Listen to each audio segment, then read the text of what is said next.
at Duke in the statistical science department there. She works on a number of topics, applications of Bayesian statistics, including neuroscience. But looks like what Katherine is going to tell us today is talk about what would, if Thomas Bayes were alive, what would Thomas Bayes and Zuckerberg talk about if they were going to go to a bar? Thanks, Katherine. Thank you. Thanks. So the title of my talk is Bayesian Modeling of Social Interactions. And this is joint work with Charles Blundell at, he was at the Gatsby Unit, Jeff Beck, Wen Dong, and Sandy Petland, who are at the MIT Media Lab.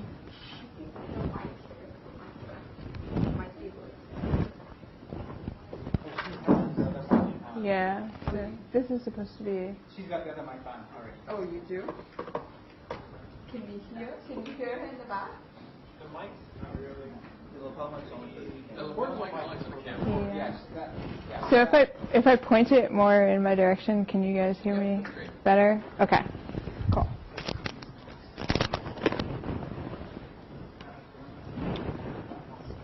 Okay, so people spend a great deal of their lives socializing or interacting with other people.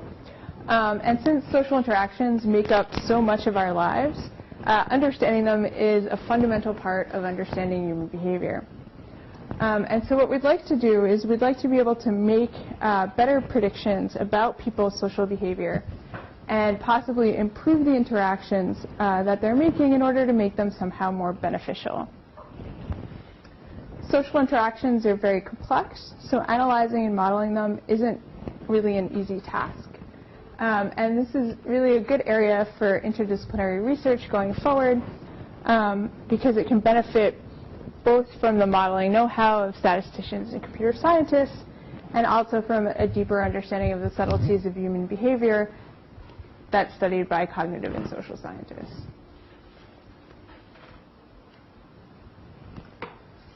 Okay, so basically in this talk, I'm going to talk about two projects that I've worked on recently. Both of them have to do with sort of like analyzing social networks and social interactions.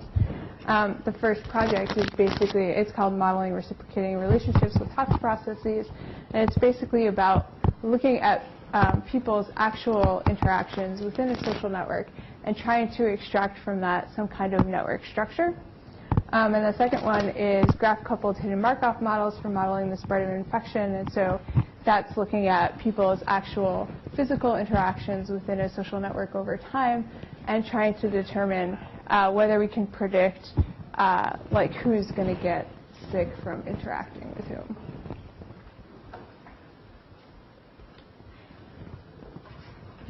Okay, so people are constantly organizing themselves into social groups, for better or worse. These groups might be related to something like an activity, right? Like you belong to a sports team, or something like a role, say like a manager in a company, or just some kind of general social alliance, like members of the same gang. And so understanding the dynamics of these social groups is difficult, but we'd really like to be able to do it. And so one problem that we have is that these groups are often not explicitly defined. So we often don't know who belongs to what group. And we'd like to be able to infer the group structure and make predictions about individual interactions based on this group structure. And there are ways that people kind of go about trying to do this now. And so a common thing that people often do is that they try to leverage declared relationships in order to infer group structure. So by declared relationships, I mean something like Facebook friends, right, where you say, I have a relationship with Joe, explicitly. However, this isn't always really a good idea for many reasons, right? So these kinds of declared relationships, like Facebook friends, are not always available, right? We might not have access to like the Facebook network, or we might be interested in somebody who's not on the Facebook network. They're not necessarily always truthful. Like, I don't know how many of your Facebook friends are actually really your friends, right? or useful for the problem that we're actually trying to solve. And so our goal is to try to infer group structure from actual real interactions that happen over time, which people make with each other. So in what we're looking at, in the data that we're looking at, our data is a sequence of many events, right? They're actions from a sender to a receiver. So for example, I send you an email, and we're trying to leverage patterns of reciprocity in order to discover social groups. And so what this means is that if I respond to your email in the same way as somebody else, we have something in common, and so we belong in the same social group. So this is the kind of data that we're looking at. Okay, so the setup basically here is we have 3 people, Bob, Alice, and Mallory. And say Bob and Alice they belong to the same they all work for the same company. Bob and Alice are some kind of big shop managers, and Mallory is some poor underling that kind of has to put up with them, right? And so we're going to say that Bob and Alice belong in the same cluster, right, because they share the same role in the company, and then Mallory is in a cluster of her own. And so what our data looks like is what's on the bottom right. So I'm going to walk away from the mic, so tell me if you can't hear me. But so these little ticks are basically the data that we have coming in. So the x-axis is time, and the y-axis looks at rates of, say, emails being sent between people in different groups, right? These tick marks are actual emails being sent.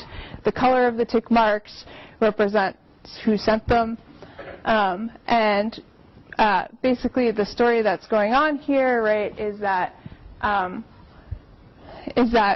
Alice and Bob send each other many emails, and they respond very quickly to each other when they send each other emails. But say when Mallory sends Alice or Bob an email, like Alice and Bob take a really long time to get back to her, right? And when they do get back to her, they don't email her as much as she emails them. And so what we're really looking to infer from this kind of data is this clustering structure, which is represented here. The arrows basically represent the expected rates of emails being sent between the clusters.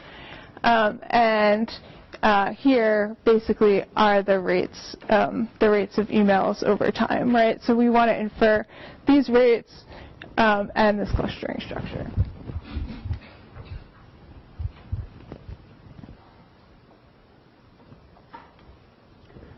Okay, so in order to build a model that can do this, we start by looking at the infinite relational model, right? So the infinite relational model is a method for clustering entities based on graphs of declared relationships. So now we have to think back to the situation where we actually do have these declared relationships, which are like, okay, I'm Facebook friends with you, and we've declared that, and that's just some kind of binary variable, right? So the matrix all the way on the left is the kind of data matrix that we're looking at. So 1 through 9, say, represents people on Facebook, and so we put person 1 through 9 on the x-axis, and we put person 1 through 9 on the y-axis, and then where there's a black square, that means that those people share some kind of relationship that they've said that they had, right? It's just a binary matrix. Okay, and so what we'd like to be able to infer from these from this data is some kind of grouping structure or clustering structure. So that's right next to the B, right? So person 1, 6, and 4 in the same cluster here. Person 8, 2, 3, 5 are in the same cluster here, etc. And the way that this is done in this model is it said that 2 people belong to the same group if they share the same kind of probability of having a relationship with people in other groups as each other, right? So person 1, okay, so lambda basically represents the probability of intercluster relationships, right? So person 1 basically has a high probability of having a relationship with the people in cluster 2, but a low probability of having a relationship with people in any other cluster. And that's the same for person 6 and person 4, right? That probability of having a relationship with members of other clusters is shared by all of the members of the group. And so what we want to infer, similar to the problem that I just described, is the cluster structure, and then the probabilities lambda of actually having a relationship, having a declared relationship with somebody in another cluster. Okay, and so the generative model that's used here is this variable pi, which is drawn from a Chinese restaurant process. That's what's responsible for assigning people to groups or clusters. The variable lambda pq, which is basically determines the probability of clusters having people in clusters having relationships with each other, right? So it's that matrix lambda. And then basically whether each individual person has a relationship with each other individual person then comes from a Bernoulli distribution based on that probability, right? And so that's how you get the binary data matrix that you see on the left.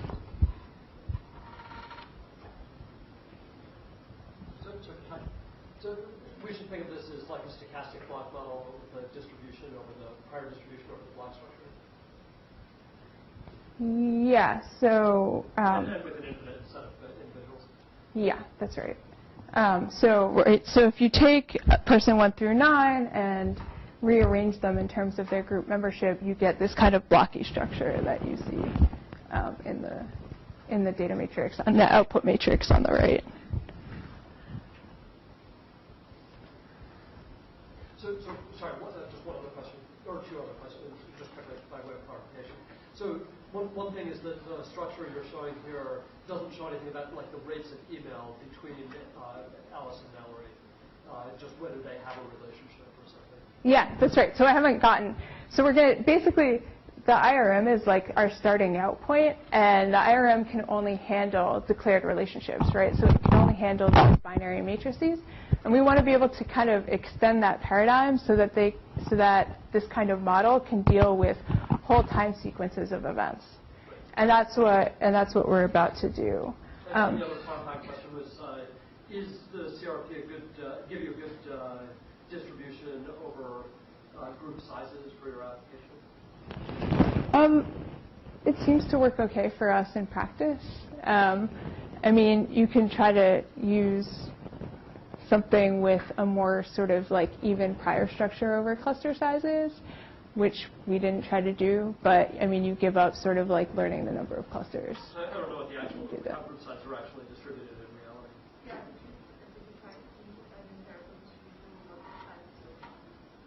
reality.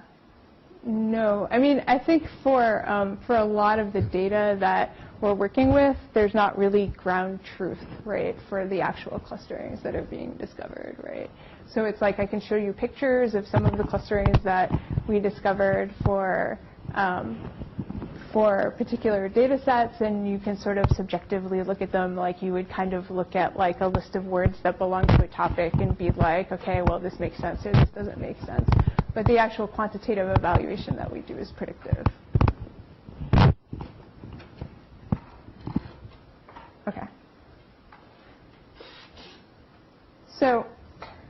Okay. So like we just discussed, this IRM model has kind of the right flavor of what we're interested in because we're grouping people together by whether or not they share relationships with people in other groups. But the problem is that this is going off of a binary data matrix where we have declared relationships, and as I kind of motivated at the beginning of this talk, we really want to move away from declared relationships towards actually trying to find this structure based on people's actual social interactions, which happen over some period of time. So we can't model this with a vanilla IRM, and so we can think of ways that we can try to modify the IRM model to get something like that out, right? So we can modify the likelihood of the IRM to use basically a gamma-Poisson observation model instead of a beta-Bernoulli. But then the problem is that we can't predict events into the future. And so instead of using a gamma-Poisson observation model, we consider using a Poisson process. So this would be the IRM generative model with a Poisson process instead of a beta-Bernoulli, right? Our rates come from a gamma distribution, and then our actual events come from some kind of Poisson process. And so you can think of that as taking this binary matrix, and instead of just saying, okay, there's a 1 or a 0, you can think of each of these squares as like a long chain over time where multiple events are happening. Okay, so here our cluster assignments are again drawn from a Chinese restaurant process. Our rates are drawn from a gamma distribution, and then each of our events, which are like emails between pairs of people, come from a Poisson process based on that rate, lambda PQ, where P is one group and Q is another group. But there's still some drawbacks of using this kind of Poisson process. So here the rates of events between pairs of clusters are independent of all other pairs. And the times of events are assumed to be uniformly distributed given a particular rate. And if we think about our problem a little bit, like the email problem, this is not necessarily something we want, right? Because like if you send me an email, I'm probably much more likely to send you an email back sometime in the near future than if you haven't sent me an email in 3 days. So instead of using a vanilla Poisson process, we use a mutually exciting Hawkes process. And so the mutually exciting Hawkes process has the kind of rate structure which is shown at the bottom there. So the idea is that the gamma variable basically gives the underlying rate of me sending you email. And then if you send me email, my rate of sending you an email back jumps up some amount. And then over time, it decays back down to whatever the base is. Right? So this is mutually exciting because it depends on you sending me emails, right? And it's not a homogeneous Poisson process anymore, right? Because the rate is changing.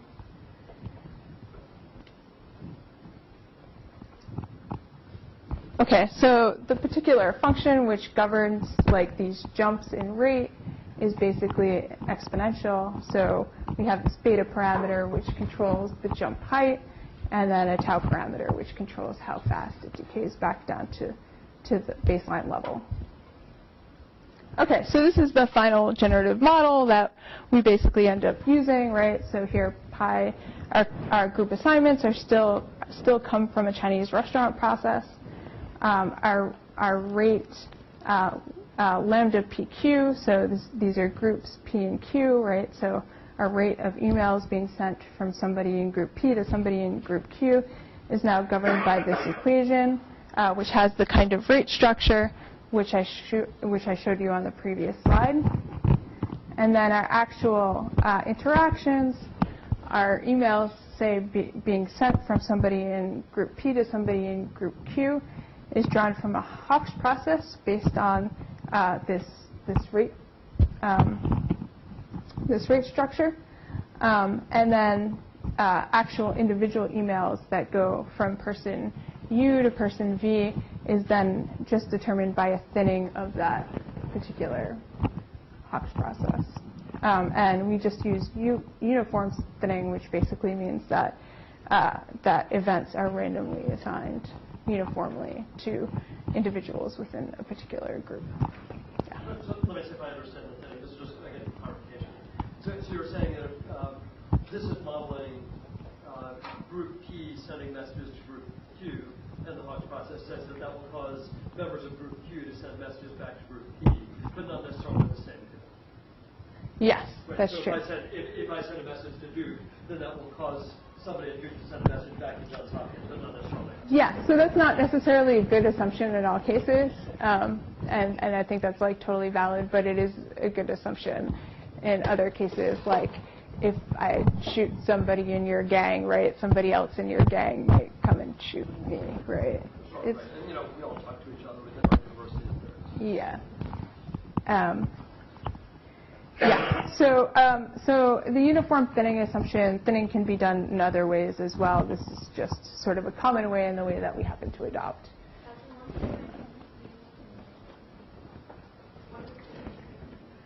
So if you have a Poisson process and you thin that Poisson process, right? So for example, I have some number of events that are drawn from a Poisson process, and then I go through each event, right, and say I have some probability of keeping the event or erasing the event, right? And so say I keep events with probability 1/2 and erase them with probability 1/2. When I erase all of the events after going through each one, and I just look at the events that I have remaining, I can see those events as also being drawn from a Poisson process with half the rate of the Poisson process I drew from originally.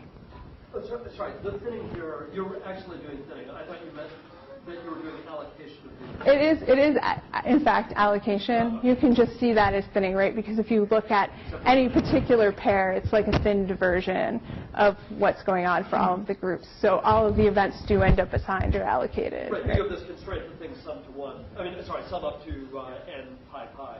Right. I mean, I guess the point here is just that it's a way in which you can see the number of events between each pair of individuals as still coming from a Hawkes process. Right, but just to understand, if we were to write this precisely, you would be saying that n u1 v1, comma n u2 v2, and so forth would all be sampled jointly from some random allocation process taking the n of pi u pi v. Sorry, pi 1 pi 2. Sure. Yeah. The n UVs for different UV pairs are not sampled independently. Let me give you a different interpretation. So the lambda PQ simply says message from group P to Q, and then n UV basically says it went from this particular U in V to this in P to this particular V in Q, and so that is a random allocation, and that's done according to the trial pi or whatever it is. Right. So in other words, those rates will add up to lambda PQ. Yes, that's right. I'm just saying that the notation is only sort of showing the marginals and not the fact that the different entities are actually correlated. If n u1 v1 goes up, then n u2 v2 has to go down. Conditioned on n pi, the common p2. That's correct. Conditioned on that, yeah. Okay, so we can do posterior inference in this model. It's done using MCMC. Basically, unlike the vanilla IRM model, there isn't a conjugate prior for the likelihood, and so we have to sample the parameters instead of integrating them out. And so what we do is we want to infer the partition of the entities, right? We want to infer the group structure, the CRP concentration parameter, the Hawkes process and the Hawkes process parameters. And we do this using a metropolis within Gibbs scheme and slice sampling. And so this is basically Radford-Neal's algorithm 5 with some additional slice sampling thrown in.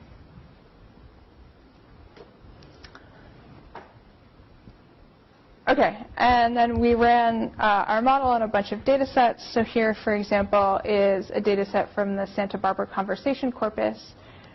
We actually looked at 5 conversations. We looked at the ones with the most people in them. And they represented a variety of social situations, but the one that I'm showing here is city officials discussing a grant application. So in this model, Pat is the chair, and Dan and Rose and Grant are the main discussers, and everybody else is kind of in the audience. And this is the same kind of diagram that I showed you guys before, where like people in the same group are in the same circle, and then the arrows between the different groups basically represent the expected rate of communication going from one group to another.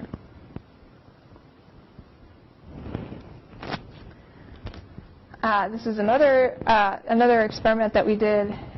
It's using the militarized interstate disputes data set. And this looks at basically correlates of war. So the data goes from the years 1993 to 2001, basically right after the Persian Gulf War to right before 9/11. And it looks at basically disputes between different countries. And it could be anything ranging from sort of like diplomatic threats of force to actual deployment of force. And so we looked at all dispute incidents in all countries that they track that are involved. And so on the bottom right is a subset of the countries in the data set. So I think there were 82 countries in all. And this is looking at Kuwait, the US, Iraq, Afghanistan, Taiwan, Russia, and China. And so there were three main conflicts that were going on here. So there was a conflict between Russia and Afghanistan, basically coming out of the Soviet war in Afghanistan. There was a conflict between Taiwan and China, basically over potential Taiwanese independence. And then a conflict between the US, Iraq, and Kuwait coming out of the Persian Gulf War. And so this is the particular clustering structure that we discovered. It was kind of interesting to note that more events were initiated by sort of like less powerful countries in all of these disputes. I'm not exactly sure why that is, but I guess maybe the more powerful countries don't have to respond very much in order to make an impact, whereas less powerful countries are kind of, nagging the more powerful countries a lot.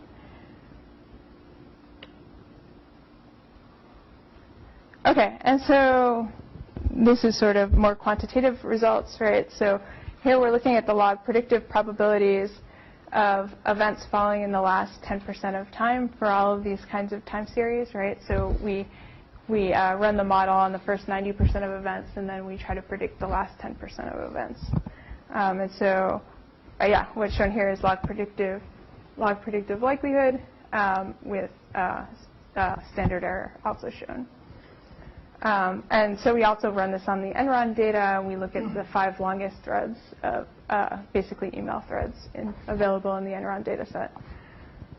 And so we compare the Hux process IRM, which is our model, to the Poisson process IRM, which is sort of the intermediate model that I showed you guys.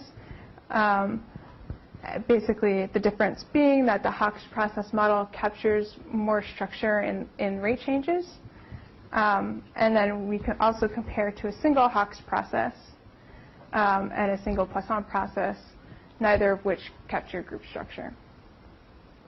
And we compare them on synthetic data, which was the Bob, Alice, Mallory data that I showed you guys in the beginning of the talk, the small militarized interstate dispute data, which was the 7 countries I just showed you 2 slides ago, the full militarized interstate dispute data, which included all 82 countries, the 5 Enron data sets, and the 5 Santa Barbara conversation corpus data sets.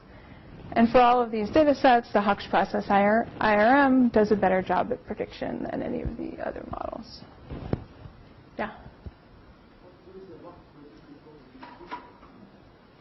It's the predictive probability of events occurring in the last 10% of time.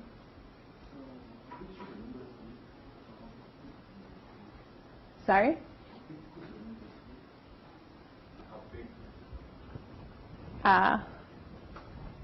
As big as you want.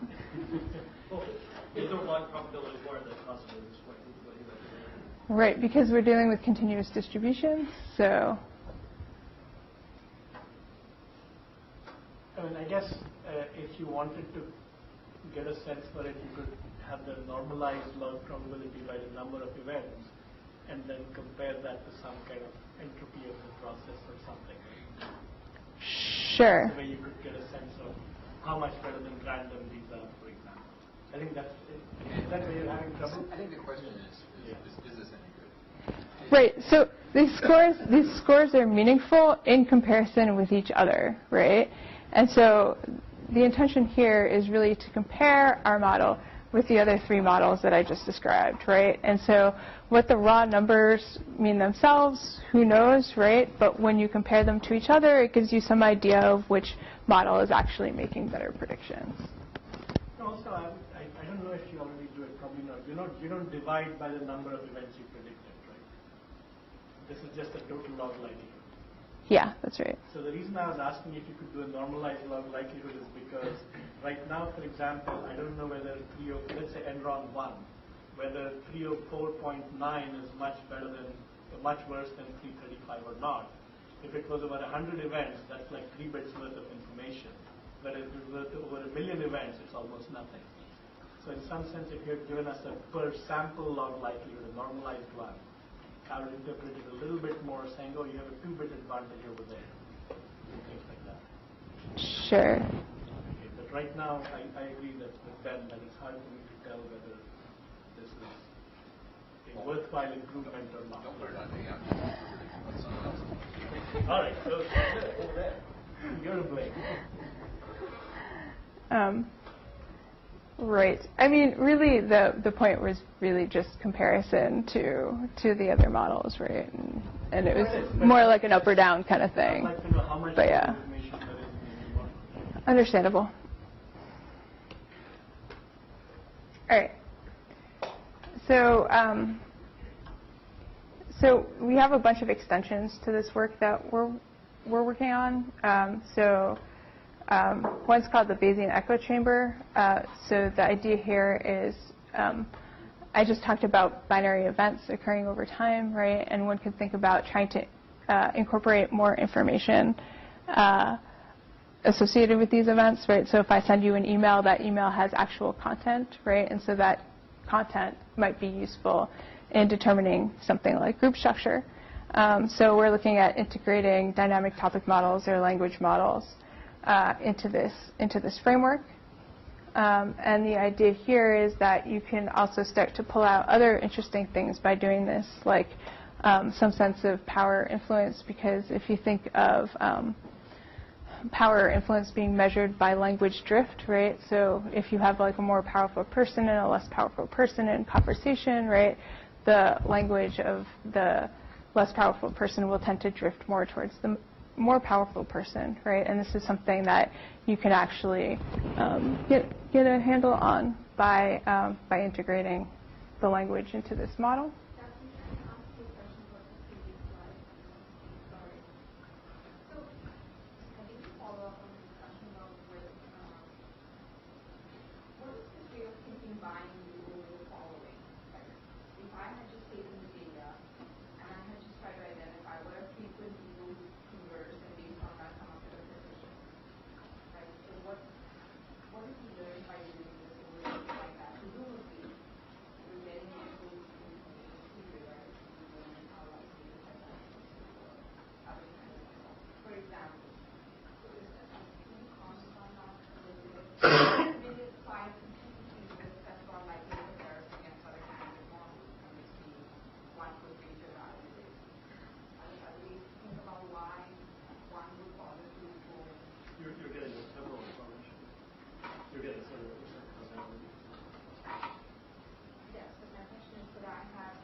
Sure. I mean, I think that's a good question. I mean, you can potentially try to think up ways in which you could do that kind of comparison. So, for example, if you could get some actual ground truth on the actual clustering assignment or something like that, that's something that you could compare with algorithms which are very heuristic.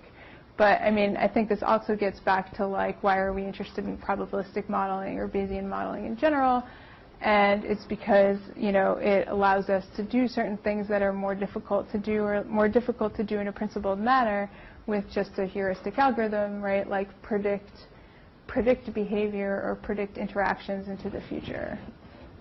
And like that was one of the things we're really interested in, is like I want to be able to have some ability to predict the interactions we're going to have, you know, going forward, right? And that's something you can get out of a probabilistic model, which is harder to get out of other models. So this how we evaluate how well we make a case is really interesting point. I'll go back to a little bit of discussion talking about neural systems now. So why couldn't, I mean, you have a model here, and there is data, I mean, real data. Why couldn't create events, okay, generate events with your model, and then use some kind of a, and there is a handful of them, and there is argument which is good or bad, kind of models of how one compares neural spikes. You know? I mean, how does this spike frame look like that other spike frame? So there is a lot of discussion there how to actually compare this series, which are events like this. Wouldn't that be a... Yeah, no, sure, you're absolutely right. Like you can use synthetic data, right? And we do in fact use synthetic data, but generate data, yeah. Yeah. So the synthetic data is data that we've generated, and we do look at that and we do compare with that. And in some sense, you're getting a lot of ground truth from that because you've set all the parameters and stuff like that when you've generated the data. However, in a sense, you're kind of cheating, right? Because you're generating from your model, right? So in this case, we're generating from our model, right? And so if our model doesn't do a better job of inferring the structure. But you also have the data, like the time series data that you were monitoring. So compare your model now with that, not just because I look at your log data and I say, log unit, that looks good, you know, I mean, what does it mean for the rest of it? Sure. Yeah. So there might be some other way. Instead of just generating from our model, right, there might be some other way of generating data where, again, we have ground truth. And as long as we think that generation process is an accurate reflection of reality, then that's a valid thing to do and a valid comparison to make. Okay, yeah. So, in fact, the next thing I was going to talk about is an extension to learning clusterings of neurons, right? So. Similar processes come up in neuroscience to model co-activation of neurons. So basically here we're looking at trying to cluster neurons together by which neurons sort of respond in the same way to spiking data. These models usually also involve inhibition, which is not captured in this model, right? So you'd have to extend it to be able to do that, right? We're only looking at excitation. We'd like to be able to scale up inference.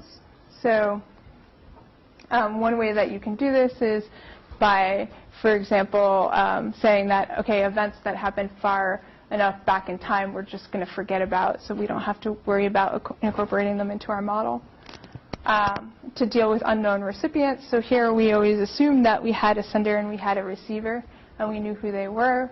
But oftentimes you don't actually know who the receiver is, right?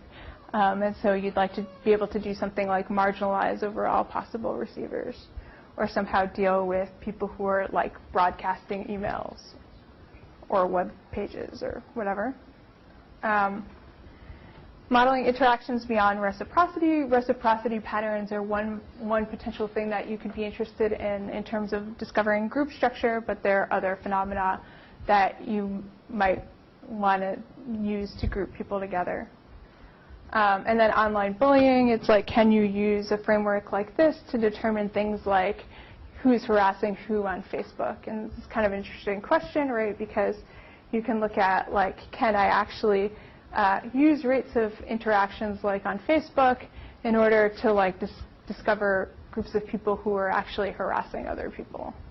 And so that's sort of doing it in almost a de-identified way, right, where you don't actually have to have the content of what they're saying available to you. Okay, so how much time do I have? 15 minutes? Yeah. Okay, so quickly I'll talk about the second thing, which is modeling infection in a social network. So the goal here is to model dynamic interactions between agents in a social network and apply this to inferring the spread of infection, where the spread of infection is actually like a physical infection that's being spread. Okay, so there are many traditional epidemics models which generally tend to work on a population level, treating each person in exactly the same way, right? So you're just one of some population of N people, and there's some rate of spread of some disease within that population, and your chance of having that disease spread to you is exactly the same as anybody else because you're exchangeable with everybody in your population. But contemporary data collection techniques allow us to model the spread of infection on a more individualized level. So I can look at things that are personal to you and then try to make a better decision about whether you're likely to, say, come down with a cold. And so being able to make these kinds of infection predictions on an individual level is very beneficial, right, because it allows people to receive more personalized and relevant health advice. So the data that we used here is from something called the Social Evolution Experiment, which was run by the Media Lab by Sandy Pentland's group at the Media Lab at MIT. And data was collected, which allows us to track the locations and a contagion in basically an entire community of students over a substantial period of time. And so the idea is that we tracked common cold symptoms in an MIT residence hall from January to April 2009. We monitored over 80% of the residents through their cell phones, taking daily surveys and tracking their location, proximities, and phone calls. Monthly surveys on social health and political issues were taken, and then the locations were taken by having cell phones scanned for nearby Wi-Fi access points and Bluetooth devices. And here's a picture of the student hall network. So all of these students live in the same student hall. Each student is represented by a square, where the number in the square shows basically like their year in school, and then their color shows a particular region of the residence hall that they lived in, and then a link basically is a declared relationship of friendship, which they all did at the beginning. They reported whether or not they're friends with other people in their hall. Okay, so in this experiment, students were paid $1 a day to answer surveys about contracting infection, and the surveys asked about typical sort of infection symptoms like runny nose, nausea, vomiting, stress, depression, fever, etc. 64 of the 85 residents answered the surveys. And the symptoms were, they did significance tests. Basically, symptoms were dependent on the social network structure.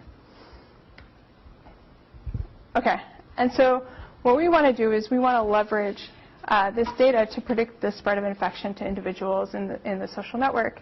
And we do this using a model related to coupled HMMs. So a coupled HMM is kind of like a regular HMM, except that you have more than one, and the hidden state in a particular HMM at the next time step is dependent not only on the hidden state of that HMM at the previous time step, but is also dependent on the hidden state of the other HMMs in the coupled HMM at the previous time step.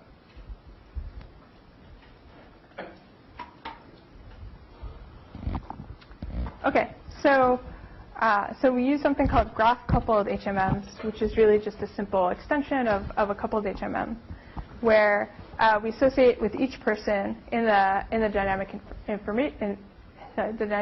dynamic interaction network an HMM chain, right? So everybody's got their own HMM chain. Over time, basically the states of that HMM are going to tell us something about whether or not the person is infected. And so the graph structure basically is now going to be based on the social network structure as the social network evolves over time. So if somebody interacts with somebody else, then their state of health is dependent not only on their state of health at the last time step, but also the state of health of the person who they just interacted with. Right? And this is where the spreading of disease is going to come from.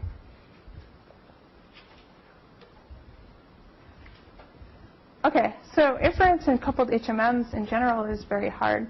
Typically, people do maximum likelihood estimation using very few chains with very few states, or some kind of other approximation is made.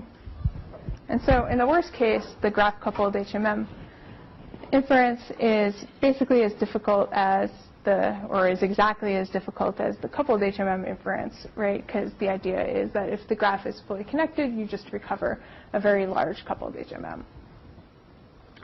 But fortunately, since we're actually dealing with social networks, there are a couple of properties that can help us out. So one of them is that social networks are usually sparse.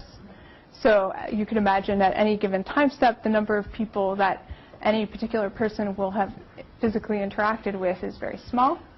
And also for many applications that we're interested in, the influence of interactions can be modeled in a simple way through a very small number of parameters.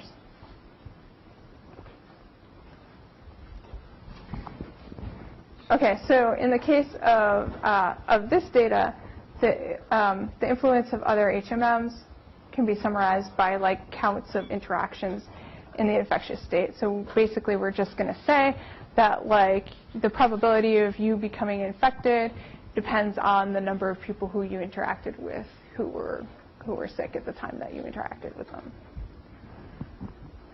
So this graph-coupled HMM actually provides an individual level version of the infectious susceptible epidemiology model. So it's a pretty straightforward model, which basically says the number of people who are infected with an illness is some coefficient times a product of the number of people who are susceptible with the number of people who are infected minus some other coefficient times the number of people susceptible. That's basically the recovery rate, right? So it's the infection rate, taking into consideration how many people are available to be infected minus the number of people who actually recover, and basically the opposite for the people who are in susceptible state. You're in either one or the other. So here, the exact graph-coupled HMM that we use is basically just binary, right? You're either sick or you're healthy, you're in a susceptible state, or you're in an infectious state. And everything else falls out pretty easily. So inference in this model is actually pretty straightforward and not time-consuming at all. Okay, so here are the experimental results. This is really just kind of a qualitative result. We had other results in the paper which were more quantitative and comparative. But the idea here is that the x-axis is basically the day, and the y-axis is the student, and the color of the student basically corresponds to the social network that I showed you before. And then the hierarchical structure is basically like basically their interactions or their friendships. And then this is basically a heat map where basically the wider a particular entry is in this matrix, the higher likelihood the model is given to that person being sick at that time. And then the black dots in the matrix basically correspond to how many symptoms the person reported having on that day. Right? So by and large, the hot parts of the heat map correspond pretty well to when people are actually reporting a lot of symptoms, which is maybe not so surprising. But the model is also doing a fairly reasonable job at things like, so for example, one of the things that tends to happen is that somebody gets really sick and then they stop like filling out their survey, right? Because they're sick.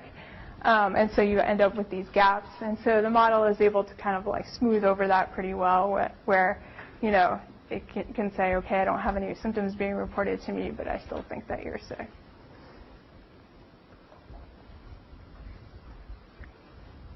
Okay, so extensions of this model.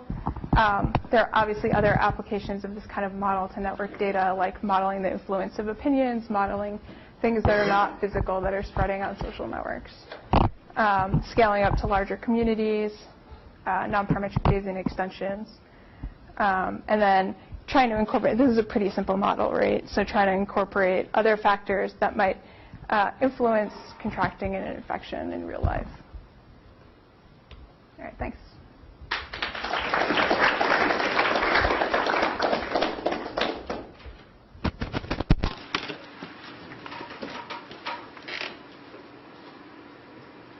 So for the Hawks processes, like if you're doing inference with the CLSP, like the standard, picking someone up and then figuring out where you're gonna, like which group you're gonna stick them back into, do you have like a good intuition of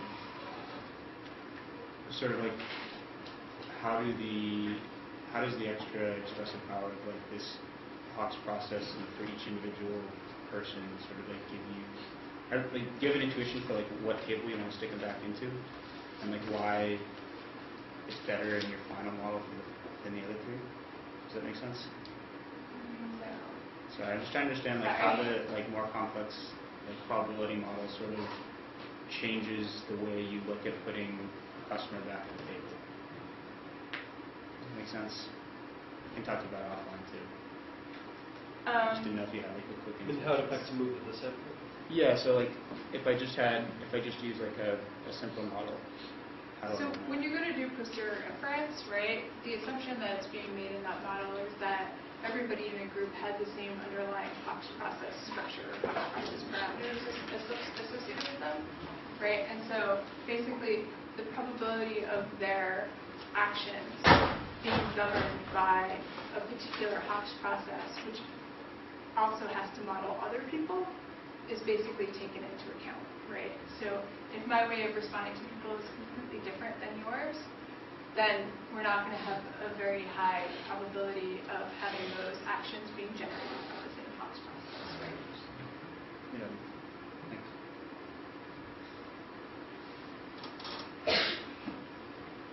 So I'm wondering for the infection model, how it relates to the kinds of things that like an epidemiologist might actually be confronting. So in the situation that you had, you basically knew, well, first of all the people that you were working with were sort of already in very close physical proximity to each other. And then secondly, that you had these declared relationships already. So I guess one obvious question is whether you're thinking about ways of sort of combining that with the first part of the talk where you were trying to infer these kind of relationships, and also, you know, if you were an epidemiologist, is that a sort of a reasonable assumption to have that kind of knowledge ahead of time, or not? Right. So the declared relationships were actually not really used in the model. I mean, they were used for displaying our results, but they weren't really used in the model. And that we did condition on the graph structure, but the graph structure was actually coming from, at each time point, from their actual interactions, right? So basically, if two people were at a particular Wi-Fi access point at the same time, then there was a link, right? So that's where the graph structure was actually coming from. But I mean, I definitely think that I think there are a lot of extensions and a lot of things that are not quite realistic about this model, right? It's like kind of a first pass model, and it's sort of like doing, you know, personalized predictive health, right? And I certainly think that there was, you know, there was information that was available because of the confined nature of the population. That might be harder to get exactly right for a broader set of people. I totally agree. You can also think of trying to do other things like using this model to try to predict interactions, like, you know, so people. I mean, one thing we did is we said infections could come from an outside source, which is just sort of like a driving force that was added to the model, right? Because infections can come from outside. But you could think of trying to use this model to actually predict the link structure, the dynamic link structure in the graph. I think that would be a fairly straightforward extension, right? Though you would only be able to do it in sort of like a noisy, missing links kind of situation. Could you put back the results slide from the first one? one? Yeah, thanks. So I think this is a really cool model, and I just want to understand a little bit better where the benefits are coming from. I was comparing the second and third column, and I'm not positive I understand what the third column is. Is that every individual is their own group, or there's just one big group with all individuals? There's just one big group. Okay. Yeah. I mean, it would be interesting to try both, right? Yeah, Both extremes. so in theory, because we're using a Dirichlet process, because we're using a Chinese restaurant process, putting everybody in their own group is an option for that model. And that's why we don't want to... But you could do a parametric model where you just have one parameter for every pair of individuals. So especially for something like your international relations thing where there's relatively few actors and presumably enough. Yeah, that's right. We could do that, and that's actually something asked about a lot, so perhaps we should. But it was, it was a model selection thing done by the Chinese restaurant process, where if that was actually the most likely, most likely CRP, then that would be what would be found in theory. Right, so the reason that I'm asking the question is I noticed that in about a third of the cases, if you had to choose between, so the simplest model is the one on the far right. Yes. And if you had to choose between enhancing it by cluster structure, column 2, or by self-excitation or mutual excitation, which is column 3. I guess self-excitation must be column 3, because there's only one big group. Right.